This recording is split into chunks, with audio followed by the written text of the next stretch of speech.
ஏரோது ராஜா மத்தேயு 2ஆம் அதிகாரம் மேத்யூ சாப்டர் 2ல் நீங்கள் பார்க்கலாம்.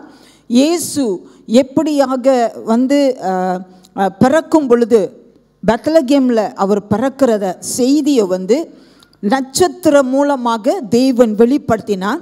இந்த நட்சத்திரத்தை கண்டு ஞான சாஸ்திரிகள் வரும் பொழுது அவர்கள் மத்தேயு 2:2 வசனத்தை நீங்கள் பாருங்கள். அந்த 2வது வசனத்தை எனக்கு ஒருத்தர் வாசிக்கிறீங்களா? மத்தேயு 2ஆம் அதிகாரம் மேத்யூ சாப்டர் 2 verse 2 நான் வாசிக்கிறேன். Now after Jesus was born in Bethlehem of Judea in the days of Herod the king, behold, wise men from the east came to Jerusalem, saying, where is he who has been born king of the Jews? For we saw his stars when it rose and have come to worship him. யூதருக்கு ராஜாவாக பிறந்திருக்கிறவர் எங்கே?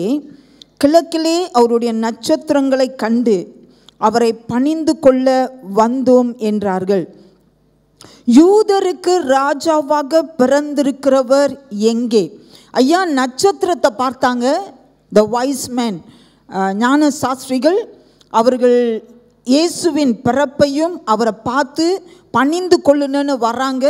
வரும் பொழுது ஏரோது ராஜாவை தேடி அரண்மனையில் ராஜா பிறந்திருப்பார் என்று நினைத்தாங்க. ஏன்னா நீங்கள் 2வது வசனத்தின்படி பார்த்தீங்கன்னா, யூதருக்கு ராஜாவாக பிறந்திருக்கிறவர் எங்கே? ஸோ இந்த உலகத்தில் இருக்கிற ராஜா, எங்களுக்கு இருக்கிற ராஜா எங்கே அப்படின்னு அவங்க தேடல. இருக்கிற சூழ்நிலையில் யூதருக்கு ராஜாவாக பிறந்திருக்கிறவர், வேதத்தில் சொல்லப்பட்ட யூத ராஜா, நம்மை ஆள போகிற ராஜாதி ராஜன், தேவாதி தேவன் பிறந்திருக்கிறாரு. அவரோட ஆட்சி ஒன்று இந்த உலகத்தில் இருக்குது. அது அந்த ஆட்சி வசனத்தின்படி நடந்து கொண்டு இருக்கிறது, உண்மையாக நடந்து கொண்டு இருக்கிறது, ரியாலிட்டியில் இருக்குது. அதனால் வாங்க போய் பார்ப்போம் என்று சொல்லி அவர்கள் வருகிறதை நாம் பார்க்கிறோம். அவரை பணிந்து கொள்ள அவர்கள் அங்கு வந்தார்கள். ஏரோது ராஜாக்கு தெரிய வருது, அவர் ஒரு ராஜா, அவருக்கு தெரிய வருது ஒரு ராஜா பிறந்திருக்கிறாரு. அவர் யூதர்களை ஆள போகிறாரா? அப்படின்னா நம்மளுடைய ராஜ்யத்துக்கு என்ன ஆயிடுச்சு? முடிவு வந்துருச்சு. அம்போய் போச்சப்பா, என்னுடைய ஆட்சியெல்லாம் போய் இன்னொரு ராஜா வரப்போகிறாருன்னு சொல்லி அதனால் அவன் பொறாமை கொண்டு அவர் பிள்ளை அல்லது ராஜா பிறந்திருக்கிறத குறித்து சந்தோஷப்படுறது போல் நீங்கள் என்கிட்ட காமிங்க, சொல்லுங்கள் எங்கே பிறந்திருக்கிறாருன்னு நானும் பார்க்க வரேன். ஆனால் அவரோட அல்டிமேட் மோட்டிவ் நீங்கள் வேதத்தில் பார்ப்பீர்களானால் நீங்கள் தொடர்ந்து வாசிங்க. 5ஆம் வசனம் 6, 7, 8 இதில் நீங்கள் பார்ப்பீர்களானால் நீங்கள் போய் பிள்ளையை பார்த்து சொல்லுங்கள், நானும் அவரை பணிந்து கொள்ளுகிறேன் என்று அவன் சொன்னதை நாம் பார்க்கிறோம். அல்லேலூயா, அல்லேலூயா. ஐயா, இயேசு பிறந்திருக்கிறது உண்மைதான், தீர்க்க தரிசன வார்த்தைகள் நிறைவேறினதும் உண்மைதான். ஆனாலும் கூட அதை அழித்து விட வேண்டும். இயேசு அந்த பேபி, அந்த பிள்ளையில் அழித்துட்டா யாருமே ஆராதிக்க மாட்டாங்கப்பா. யூதருக்கு ராஜான்னு ஒருத்தர் வரவே மாட்டாரப்பா. இந்த உலகத்தில் ரட்சிப்பு கிடைக்காது எல்லாருக்கும்னு சொல்லி அழிப்பதற்கு பிசாசு திட்டம் கொண்டான். அதற்காக ஏஜென்ட்ஸ் ரெடி பண்ணுறான். ராஜா நினைச்ச ஒரே கட்டளில் எல்லாரையும் அழிக்கலாம். அப்படிப்பட்ட பெரிய பெரிய ஏஜென்ட்ஸ் எல்லாம் பிசாசு தெரிந்து கொண்டு ஆண்டவருடைய திட்டத்தை, மகா பெரிய திட்டத்தை அழிக்க அவன் முயற்சிக்கிறான். ஆனாலும் நடந்த சம்பவங்கள் உங்களுக்கும் எனக்கும் நல்லா தெரியும். இந்த பகுதிகளை நீங்கள் வருஷம் கிறிஸ்மஸ் நாட்களில் சண்டே ஸ்கூலில் சபையில் நாம் கேட்டு வருகிற வார்த்தைகள் தான். பாருங்கள், 9, 10 நான் உங்களுக்கு வாசிக்கிறேன். ராஜா சொன்னதை அவர்கள் கேட்டு போகையில் இதோ அவர்கள் கிழக்கிலே கண்ட நட்சத்திரம் பிள்ளைகள் இருந்த ஸ்தலத்துக்கு மேல் வந்து நிற்கும் வரைக்கும் அவர்களுக்கு முன் சென்றது. அவர்கள் அந்த நட்சத்திரத்தை கண்ட பொழுது மிகுந்த ஆனந்த சந்தோஷம் அடைந்தார்கள். அல்லேலூயா, அல்லேலூயா. ஐயா, பல திட்டம் பிசாசு போட்டு எல்லாம் செய்து நம்மளை அழித்துடலாம். ஆண்டவருடைய திட்டத்தை இவனுடைய வாழ்க்கையில், குறிப்பாக இவன் வாழ்க்கையில், இந்த ட்ராமாலாம் நான் நினைக்கவே இல்லை. அதெல்லாம் அப்படியே ஒத்து வருது பாருங்க. குறி வச்சு அடிப்பான். ஒன்று அடிக்கினேன், ஒன்று அடித்தா உன் வாழ்க்கையை சிதற வைப்பேன், உன்னுடைய எதிர்காலத்தில் சிதற வைப்பேன். ஆனால் உங்களுக்கு தெரியுமா, உங்களுக்கும் எனக்கும் தெரியணும், ஏரோது ராஜா அழிக்கிறதுக்கு பயங்கர பிளான் போடுற அளவுக்கு பிசாஸ் ஏஜென்ட்ஸை ரெடி பண்ணுறான், சூழ்நிலைகளை உருவாக்குறான். அந்த மாதிரி ஏஜென்ட்ஸ் வருவாங்க நம்மளுக்கு எதிர்த்து நிற்க, நம்மளுடைய வாழ்க்கையில் கர்த்தர் வைத்த திட்டத்தை உடைப்பதற்கு, நொறுக்குவதற்கு, நடக்காமல் இருப்பதற்கு. ஆனால் நீங்கள் பார்க்கலாம், அல்டிமேட் பர்பஸ், கர்த்தர் வைத்த அந்த மகா திட்டம் உன் வாழ்க்கையும் வாழ்க்கையும் யாரும் தடை செய்ய முடியாது. ஹல்லேலூயா சொல்லுங்க. ஹல்லேலூயா. He is a sovereign Lord. அவர் மகா பெரியவர், உன்னதர். அவர் ஆட்சி பெரியது. ஹல்லேலூயா சொல்லுங்க. ஹல்லேலூயா. நீங்களும் நானும் ஆராதிக்கிற தேவனுடைய ஆட்சி பெரியதையா. ஹல்லேலூயா. ஐயா, இந்த காலத்தில் கிறிஸ்மஸ் நாட்களை கொண்டாடி கொண்டிருக்கிற வேலையில் கொண்டாட்டம் ஒரு பகுதி. பிள்ளைகளுடைய தொந்தரவு, இந்த ட்ராமா மாதிரி, எனக்கு அப்பா ஐஃபோன் கிடைக்காதா, ப்ரெசன்ட் வாங்கி தர மாட்டிங்களா, ஒரு சட்டை கிடைக்காதா, உருப்படியாக அவன் 10 சட்டை மாற்றிட்டு வரான். என் மல்லே ஃப்ரெண்ட்ஸ் சொல்லுவாங்க, நாங்களாம் 3 சட்டை 4 சட்டை விதவிதமாக மாற்றுவோம். ஐயா, இன்னைக்கு ட்ரெண்டில் ஃபாலோ பண்ணி போயிட்டு இருக்கலாம். பட் அல்டிமேட்லி ஆண்டவர் விரும்புகிற சித்தம் உங்கள் வாழ்க்கையில், என் வாழ்க்கையில் நடப்பதற்கு பல தடைகள், பல குழப்பங்கள் நம்ம மண்டையை உருட்டி விடுவான். இந்த கிறிஸ்மஸ் நாட்களில் கூட வல்லமையாக ஒரு ஃபோக்கஸாக தேவனை ஆராதிக்க முடியாதபடி ஆண்டவருடைய வாழ்க்கையில், நம்முடைய வாழ்க்கையில் நல்ல சந்தோஷமாக எல்லாம் திட்டம் பண்ணியிருப்பீங்க, ரொம்ப சந்தோஷமாக இருக்குன்னு நினைப்பீங்க. ஆனால் நம்ம சந்தோஷத்தை உடச்சிருவான். அப்படியே கடைசியில் என்ன தான் சந்தோஷமாக இருந்துச்சு, ஒன்றும் இல்லைங்க, போனோம் விருந்துனோம், அங்கேயும் மனஸ்தாபம், இங்கேயும் இப்படி இருப்போம். ஆனால் நீங்களும் நானும் அறிந்து கொள்ள வேண்டியது ஒன்று இருக்கிறது. நீங்களும் நானும் கர்த்தரை பார்ப்போம்னா, நீங்கள் பார்க்குறீங்க, அந்த கிழக்கில் இருந்து வந்த சாஸ்திரிகள் நட்சத்திரத்தையே பார்த்தாங்க. ஹல்லேலூயா. கைகளை தட்டி தேவனை மகிமைப்படுத்துங்க. ஹல்லேலூயா. ஐயா, அவர்களுடைய கண்கள் மற்ற காரியத்தில் இல்லை. ராஜா ஏன் இப்படி சொல்லிட்டாரு, என்ன நடக்க போவோம், ஐயோ நம்ம செய்கிற காரியம் கரெக்டாக ஓடுமா, நம்ம போகிற காரியம் சரியாக நடக்குமா, அதெல்லாம் அவங்களுடைய எண்ணம் இல்லை. அவங்களுடைய கண்கள் எல்லாம் நட்சத்திரத்தை பார்த்தோம். அந்த நட்சத்திரம், ஐயா, கர்த்தர் இந்த கிறிஸ்மஸ் நாட்களில் நம்மளுக்கு கொடுத்த அந்த செய்தி, அவர் நம்மோடு இருக்கிறார். He is a sovereign Lord. அவர், ஐயா, உங்கள் வாழ்க்கையில் சில பிரச்சனை உங்களுக்குள்ளார உனக்கு உள்ளுக்கு எங்கேயோ அடங்கி இருக்கு. ஆனால் நீ வெளியே சிரித்துக்கிட்டு மனைவியோடு சிரிக்கலாம், பிள்ளைகளோடு சிரிக்கலாம், மக்களோடு சிரிக்கலாம். But something is pulling you behind. அந்த வேதனை, ஒரு துக்கம், ஒரு கலக்கம். ஆனால் ஆண்டவர் சொல்லுகிறார், நீங்களும் நானும் நட்சத்திரத்தை பார்ப்பது போல, நீங்களும் நானும் கர்த்தரை மாத்திரம் இந்த சீசன்லேயும், இன் ஆல் அவர் சீசன்ஸ், நம்ம லைஃப்பில் ஒவ்வொரு சீசன் தாண்டி வருவோம் பாருங்க, அப்பெல்லாம் நம்மளோட ஃபோக்கஸ் கர்த்தர். என் தேவன் இருக்கிறார்ல, அவர் என்ன நடத்துவாருங்க. அவர் வச்சிருக்கிற பிளான் இருக்குல்ல, மனுஷன் என்ன போட்டு உங்களை திட்டம் போட்டு அழிக்க முயற்சித்தாலும், அவன் சில வார்த்தைகளை எங்கேயோ சொருவி உங்களை உடைக்க பார்த்தாலும், இழுத்தூட பார்த்தாலும், ஐயா, the sovereign Lord, and I will see him, I will see. நான் அந்த நட்சத்திரத்தை பார்ப்பேன், எங்கள் அப்பாவை பார்ப்பேன், அவர் ஆட்சி நடந்தே தீரும். ஹல்லேலூயா சொல்லுங்க. ஹல்லேலூயா. அந்த ஒரு சீசன், அந்த ஒரு தாட், இந்த ஒரு சத்தியம் வெளிப்பாடு நமக்கு வந்த உடனே இதில் ஒரு மாறுதல் வருகிறது. ஹல்லேலூயா சொல்லுங்க. ஹல்லேலூயா.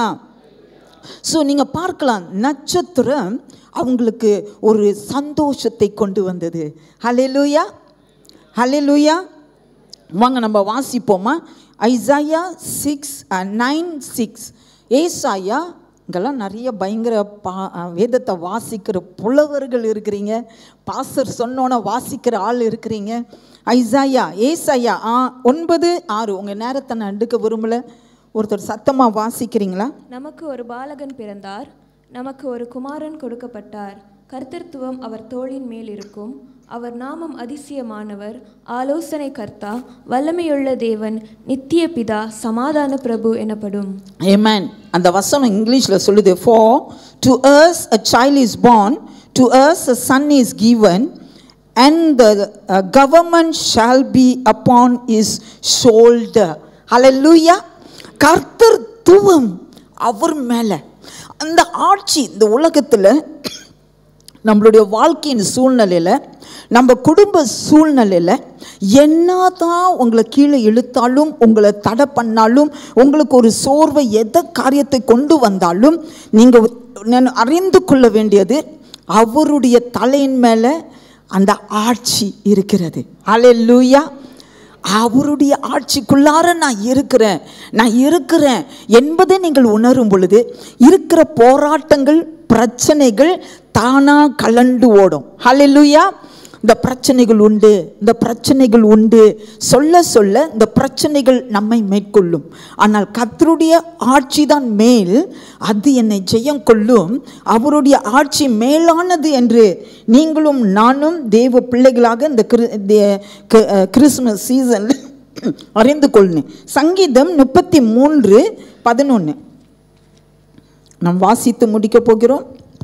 கர்த்தருடைய ஆலோசனை நித்திய காலமாகவும், அவருடைய இருதயத்தின் நினைவுகள் தலைமுறை தலைமுறையாகவும் நிற்கும். அல்லேலூயா, அல்லேலூயா சொல்லுங்க. அது 8 வாசிங்கம்மா. பூமி எல்லாம் கர்த்தருக்கு பயப்படுவதாக, உலகத்தில் உள்ள குடிகள் எல்லாம் அவருக்கு அஞ்சி இருப்பதாக. உலகத்தில் இருக்கிற யாவும், பூமியில் இருக்கிற யாவும் கர்த்தருக்கு பயந்திருப்பதாக. ஏன்னா அவருடைய ஆட்சிக்கு கீழே எல்லாம் இருக்குப்பா. அல்லேலூயா. தொடர்ந்து. அவர் சொல்ல ஆகும், அவர் கட்டளையிட. அவர் சொல்ல ஆகும், அவர் கட்டளையிட நிற்கும். அல்லேலூயா. உங்களுக்கும் எனக்கும், இந்த சபைக்கும் இந்த சமுதாயத்துக்கும் ஐயா அவர் சொல்ல ஆகும், கட்டளையிட நிற்கும். வேற ஒன்றும் கிடையாதுங்க. ஹல்லேலூயா. மற்றதெல்லாம் எனக்கு செயலுக்கு வரும். என் தேவன் என்னோடு இருக்கிறார். ஹல்லேலூயா. வாசிங்கம்மா. கர்த்தர் ஜாதிகளின் ஆலோசனையை விருதாவாக்கி, ஜனங்களுடைய நினைவுகளை அவமாக்குகிறார். ஆமென். அவமாக்குவார். மற்றவங்களுடைய ஆட்சிகளை முறித்து போடுவார். உங்களுக்கும் அவருடைய பிள்ளைகளாகிய நமக்கு ஜெயத்தையும் ஆட்சியை கொண்டு வருவார். அல்லேலூயா, அல்லேலூயா சொல்லுங்க. ரோமர் 8:31 நாம் வாசிக்க போகிறோம். அதோடு நான் இந்த பகுதியிலேருந்து நான் உங்களுக்கு கர்த்தர் சொன்ன வார்த்தை உங்கள் வாழ்க்கையில் இடைப்பட நான் ஒப்பு கொடுக்குறேன். ரோமர் 8 வாசிங்க. இவைகளை குறித்து நாம் என்ன சொல்லுவோம்? தேவன் நம்முடைய பட்சத்தில் இருந்தால் நமக்கு விரோதமாய் இருப்பவன் யார்? நமக்கு விரோதமாய் நிற்பவன் யார்? எந்த சூழ்நிலை உங்களுக்கு விரோதமாய் நிற்க முடியும்? எந்த சூழ்நிலை உங்களை ஜெயம் எடுக்க முடியும்? ஒன்றும் கிடையாது. பக்கத்தில் பார்த்து சொல்லுங்க, உங்களை ஒன்றும் ஜெயம் எடுக்க முடியாது. சொல்லுங்க, உங்களை ஒன்றும் ஜெயம் எடுக்க முடியாது. நான் கர்த்தருடைய ஆட்சிக்குள்ள இருக்கிறேன். சொல்லுங்க, உங்களை பார்த்து சொல்லுங்க, நான் கர்த்தருடைய ஆட்சிக்குள்ளார இருக்கிறேன். அவருடைய ஆட்சி என் மேல இருக்கு. சொல்லுங்க. இப்ப பக்கத்துல பார்த்து சொல்லுங்க, கர்த்தருடைய ஆட்சி நம்மேல் இருக்கிறது. அதனால இந்த சீசன் பயப்படாதீங்கன்னு சொல்லுங்க. பயப்படாதீங்க, எல்லாம் நன்மையா நடக்கும். சொல்லுங்க, பக்கத்துல பார்த்து சொல்லுங்க, எல்லாம் நன்மையா நடக்கும். அல்லேலூயா. இந்த ஒரு ஹோப், இந்த ஒரு நம்பிக்கையோடு நாம் இந்த சீசன் கடந்து போவோம். நம்மை அவர் ஆசீர்வதிப்பார். அல்லேலூயா. இந்த சத்தியத்தை உணர்ந்து நீங்க எல்லாம் ப்ரிப்பேர் பண்ணுங்க, நீங்க எல்லாம் செய்யுங்க. எல்லா பிஸிலையும் உங்களுக்கு வர வேண்டியதெல்லாம் ஒரு ஃபோன் கால் நம்மளை டிஸ்டர்ப் பண்ணிடும். ஒரே ஃபோன் கால், ஒரே வேலை கிடைக்கல, நம்மளுக்கு லைஃபே போச்சு அப்படின்னு போயிடும். But remember, sovereign Lord is there. Sovereign Lord is there. Sovereign Lord is there. Hallelujah. சங்கீதம் 112 சொல்லப்படுகிறது, கெட்ட செய்தியை கேட்டு நான் கலங்க மாட்டேன், பயப்பட மாட்டேன். ஹல்லேலூயா. So you know the Lord reigns, the Lord is with you. We have the hope. நம்மளுக்கு ஒரு நம்பிக்கை உண்டு. அந்த நம்பிக்கையோடு நாம் சொல்லுவோம். கண்களை மூடுவோமா? எல்லாம் கைகளை உயர்த்தி கொள்ளுங்க. நாம் ஜெபிக்க போகிறோம். ஹல்லேலூயா. கைகளை உயர்த்தி கொள்வோமா? எல்லாரும் என் சத்தத்தை கேட்டவங்க எல்லாரும் அப்படியே கைகளை உயர்த்தி கொள்ளுங்க. அப்படியே கைகளை அப்படியே கொஞ்சம் ஆட்டி சொல்லுங்க, ஆண்டவரே நீர் சோவரியன் லார்ட், நீர் சகலத்தையும் ஆட்சி செய்கிறவர், சகலத்துக்கும் வல்லவர் என்பதை அறிந்து கொண்டோம். போராட்ட பிரச்சனைகளை பார்க்கும் பொழுது தளர்ந்து போனோம். அவைகள் எங்களை மேற்கொள்ளுதுன்னு நினைச்சோம். அவைகள் எல்லாம் எங்களை உருட்டி கீழே தள்ளிரோன்னு பயந்தோம், நடுக்கம் கொண்டோம், ஒரு நோக்கம் இல்லாமல் போனோம். எங்களை மன்னிக்கிறீங்க, எங்களை சுத்திகரிக்கிறீங்க. ஆனால் இந்த நாளில இந்த நிமிஷம் எங்களை ஆராதிக்கிற தேவன் சர்வ வல்லவரும், அவர் எல்லாத்தையும் பொறுப்பெடுக்கிறான்னு அறிந்து இந்த சீசன், அதே நேரத்தில் இந்த வருடத்தை கடந்து புது வருடத்துக்குள் நம்பிக்கையோடு கால் எடுத்து வைக்க எங்க எதிர்காலம் கர்த்தருடைய கையில. சொல்லுங்க, வாயை திறந்து சொல்லுங்க, என் எதிர்காலம் கர்த்தருடைய கையில. சொல்லுங்க, என் வாழ்க்கை கர்த்தருடைய கையில, அவர் நடத்துவார். மற்ற எல்லா ஆவிகளும் கீழே தாழ விழுகிறது. கர்த்தர் அவைகளை அழித்து போடுகிறார். என்னை என் குடும்பத்தையும் குறிவை தள்ளிக்கிற ஆவிகள் நொறுக்கப்படுகிறது. ஆவியில என்ன நொறுக்கி கட்டி உடைக்கிற, கீழே தள்ளுகிற, வெளியே தள்ளுகிற, பின்னுக்கு தள்ளுகிற ஆவிகள் இதோடு நிர்மூலமாக்கப்படுகிறது. கர்த்தருடைய ஆவியானவர் பலத்தோடு பலத்தோடு சர்வ வல்லவர் என்னை முன்னுக்கு எடுத்து செல்லுகிறார், என்னை நடத்துகிறார். நான் எல்லாத்தையும் ஜெயம் கொள்ளுவேன். நான் இந்த இதே சீசன், இதே நாட்கள் புதிய காரியங்களை என் வாழ்க்கையில காண போகிறேன். இதுவரை காணாத every hindrances, every stumbling blocks, you are gone before the Lord Almighty. kabashataramakkariya இயேசுவின் நாமத்தினாலே உம்முடைய ஆசீர்வாதத்தை, உங்க சந்தோஷ சமாதானத்தை கர்த்தர் எங்க வாழ்க்கையில வைத்த உங்க மகா பெரிய திட்டம் நடைபெறுகிறது. அது ஒன்னும் தடை பண்ண முடியாது. எங்களுக்கு வருகிற blessing வந்தது, அறிக்கடுங்க, அது வருகிறது கர்த்தாவே. அதை நாங்கள் பெற்றுக்கொள்கிறோம். அதுக்கேற்ற விசுவாசம், அதற்கேற்ற நம்பிக்கை, அதுக்கேற்ற கர்த்தருடைய வசனம் எங்களுக்கு கொடுத்து நீ நடத்த போவதற்காக நன்றி. கைகளை உயர்த்தி சொல்லுங்க, ஆண்டவரே நன்றி. உம்முடைய வார்த்தைக்கும் உம்முடைய சத்தியத்துக்கும் உம்முடைய வழி நடத்துதலுக்கு நன்றி செலுத்தி இங்க இருக்கிற ஒவ்வொருவரையும், இங்க இருக்கிற ஒவ்வொரு குடும்பத்தினரையும், ஆண்கள் பெண்கள் சிறியோர் பெரியோர் எல்லார் மேலும் பலத்த கரமும் கர்த்தருடைய முழு ஆட்சியும் இருக்க ஒப்பு கொடுக்கிறேன். ஆண்டவரே கர்த்தர் நடத்துகிறேன். நீர் கொடுத்த வார்த்தை, என் ஆட்சி இவர்கள் மேல இருக்கிறது, நான் நடத்துவேன் என்று கொடுத்த உம்முடைய வார்த்தைக்கு நன்றி செலுத்தி இவர்களை ஆசீர்வதித்து இயேசுவின் நாமத்தில் ஜெபிக்கிறோம் எங்கள் தூய பிதாவே. ஆமீன். ஆமென். God bless you all. இந்த வார்த்தையை கொடுத்த, வாய்ப்பு கொடுத்த போதகர், சீனியர் போதகர் என் அண்ணனுக்கும், என் அண்ணன், அவர் தம்பி இல்லை, எங்கள் அண்ணன், அதே நேரத்தில் ஒவ்வொரு லீடர்ஸ், ஃபேமிலி மெம்பர்ஸ் அண்ட் வந்திருக்க உங்களுக்கு நன்றி செலுத்தி God bless you.